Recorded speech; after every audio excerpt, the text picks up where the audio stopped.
red and blue behind me now. Heart keeps time with sirens loud. Window down, stay in my lane. Breathing deep, repeat my name. Keep my mind from racing wild. Think about my sleeping child. Tension rising in my chest. One wrong move could mean the rest. Breathe slow and show. Everything I do they know. Steady as the night wind blows. Breathe slow and show. Gotta make it home.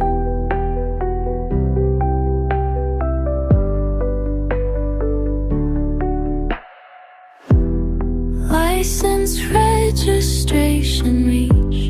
Practiced moves and gentle speech. Engine off the key exposed. Every motion decomposed. Mama taught me long ago how to move when moving slow. Time suspended crystal clear. Everything I've ever feared. Mirror shows those flashing lights. All my spirit takes its flight. Breathe slow and show. Everything I do they know. Steady as the night wind blows. Breathe slow and show. Gotta make it home.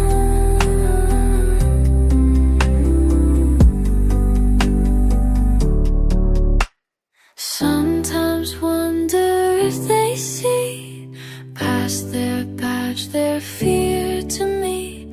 All the things I'll never say, locked behind my DNA.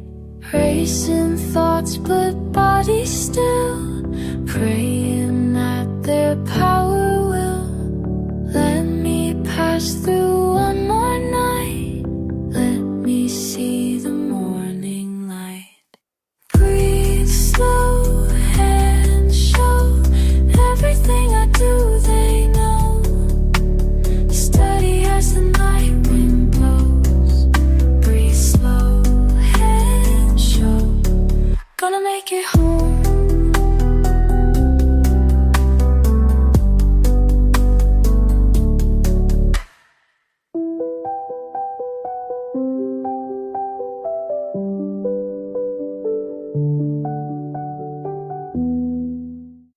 Heart beats slow. Time stands still. Breath caught here in my will. Keep me calm. Let me be. In the silence between breaths, I found my power, I confess. When every moment stretches into infinity, I learned to dance with my mortality. Found strength in perfect stillness, can't you see? The quiet is what sets me free, sets me free. Fingers numb, mind so clear. Time won't run, face my fear. Stay so still, disappear. In the silence between breaths, I found my power, I confess. When every moment stretches into infinity, I learned to dance with my mortality. Found strength in perfect stillness, can't you see? The quiet is what sets me free, sets me free.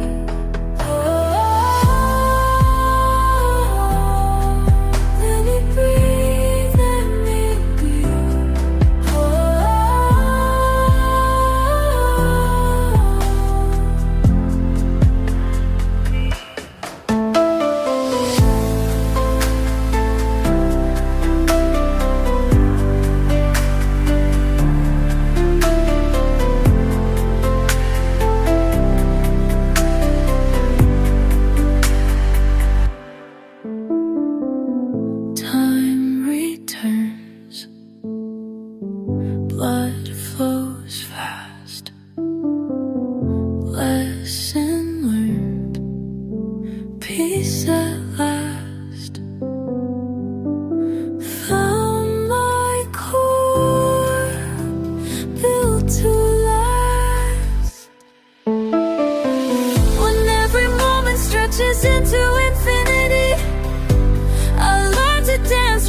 stillness, can't you see?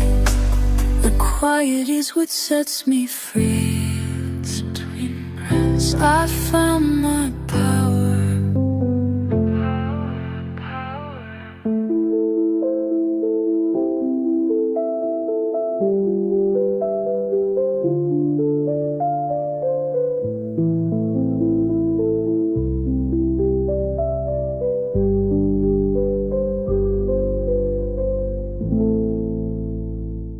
Welcome, traveler.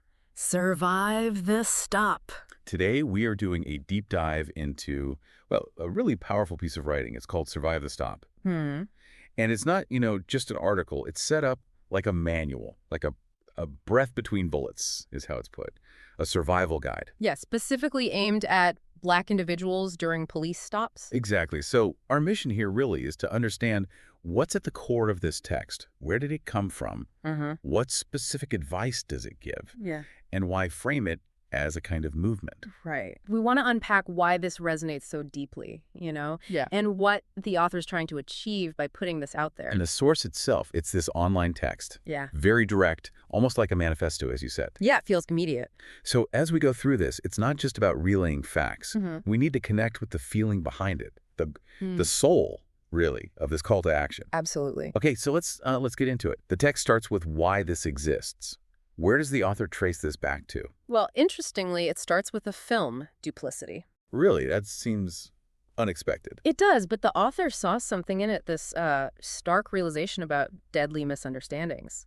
How fear, especially between people with and without systemic power. Like law enforcement and Black individuals. Exactly. How that fear can just fuel these tragic, lethal outcomes. It's a chilling phrase the author uses, getting caught in the fear-triggered crosshairs. Over and over. Yeah, it paints this picture of vulnerability. Even if you assume no bad intent from every single officer, the system itself, the training, the stress, it creates this danger zone. So from that understanding, what's the main goal here? What's the proposed solution in Survive This Stop? The core idea is teaching Black people how to manage fear. Crucially, both their own fear and the officer's fear. To survive the stop itself, that's the immediate focus. Right, and it's stressed that this isn't weakness, it's not submission. The author uses words like tactical stillness, vocal clarity, breath, precision. So it's strategic, empowering through control, essentially. That's the idea. And look at how the text is framed. It's called a weapon, a shield, a strategy, a manual, a breath between bullets, even a spell for surviving the machine. That's intense language. It really elevates it beyond just, tips. Definitely. It underscores the life or death seriousness. And the audience is specific. Every Black soul who learned how to freeze time with breath. Wow. That connects it to, generations of survival strategies, doesn't it? It does. And then the instruction, play it loud, share it widely, drill it like gospel. It's not a suggestion. It feels like an urgent command. Okay, so let's get into the actual rules, the golden rules of survival. What's rule number 1? Freeze immediately. The second you hear police, stop. Everything stops. No gestures, no reaching. Nothing. They call it statue mode. Body still, hand still, breath slow. The idea is to instantly signal no threat. Makes sense. Okay, rule 2. Speak first move only with permission. Use your voice loud and clear. State something like, "Officer, my hands are in my pockets. I am not moving." And crucially, don't mention any objects. Right. Absolutely critical. Don't say phone, wallet, anything. Just state where your hands are and that you're not moving. Then you only move when given a specific command, and you do it slowly. Okay. Which leads into rule 3, I guess. Yep. Hands empty and visible, or hands still. If your hands are already out and empty, raise them slowly. Palms open, fingers spread. And if they're in your pockets? Keep them there. Just keep stating, "Officer, my hands are in my pockets. I am not moving." Only move them if you're told, and do it slowly, deliberately, always empty-handed. That emphasis on empty hands seems really central. It is. That's rule 4. No object references, full stop he. Right. Don't say, I have my phone or I'm getting my ID. Don't even offer. Don't say I'm dropping it. Just Like- nothing about objects unless specifically ordered. And even then, empty hands first. Why is that stressed so much? The author puts it bluntly, hands a threat in their mind. Empty hands, your best chance at living. It's about avoiding any possible misinterpretation in that high-stress moment. Wow. Okay. And the 5th rule. Breathe, breathe, breathe. Specifically, a 4-second inhale, 6-second exhale.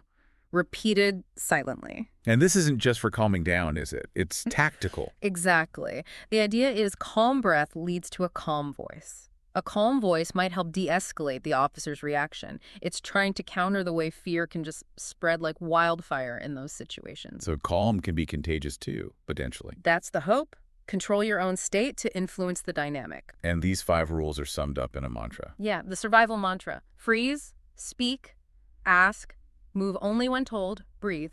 Something to memorize, to drill until it's automatic. Why does the author think this specific approach works? There's a bit on neurology and police training. Right. The text explains that police are trained to react to perceived threats, often driven by fight-or-flight reflexes. Sudden movements, unexpected actions, can trigger that fear response regardless of your actual intent. Like the phone looking like a gun example. Exactly. So by controlling your body, your voice, your breath being predictable in a specific, non-threatening way, you're trying to reset the dynamic, as the author says. You're trying to short-circuit their threat assessment. Precisely, to increase your odds of getting through it alive. And there's a suggestion for practicing this. Yeah, the scenario drill. Practice with a friend. Run through it again and again until the actions are like muscle memory.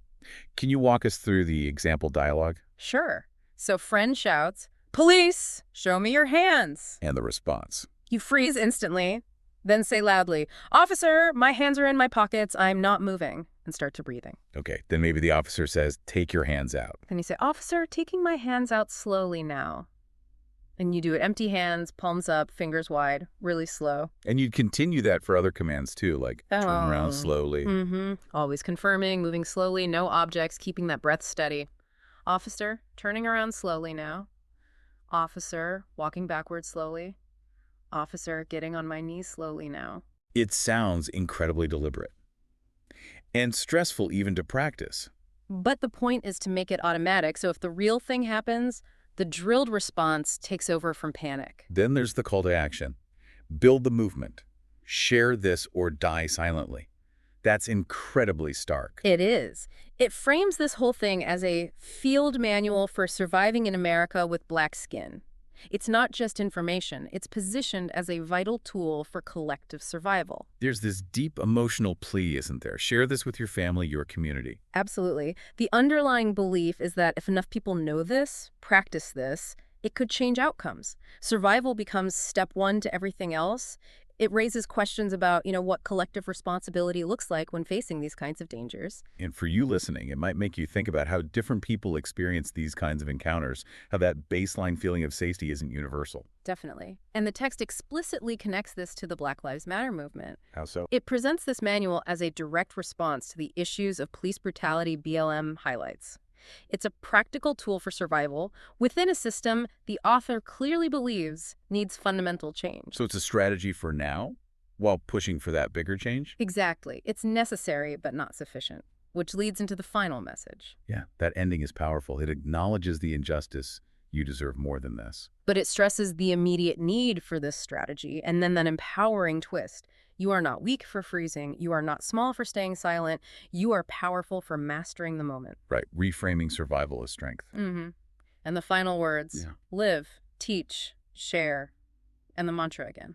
So really, Survive the Stop it's more than just rules, isn't it? It's this deeply felt response, strategically designed. Yeah, it blends that very practical step-by-step advice with the emotional weight, the historical context. It speaks directly to that need for safety, for justice. And it's clear the author sees this not just as information, but as a seed for a movement based on shared knowledge, practiced responses, collective resilience. That's the fervent hope embedded in it. So, drawing on that spirit, may your breath be a shield, your stillness a power, and your voice a testament to survival. Stay luminous.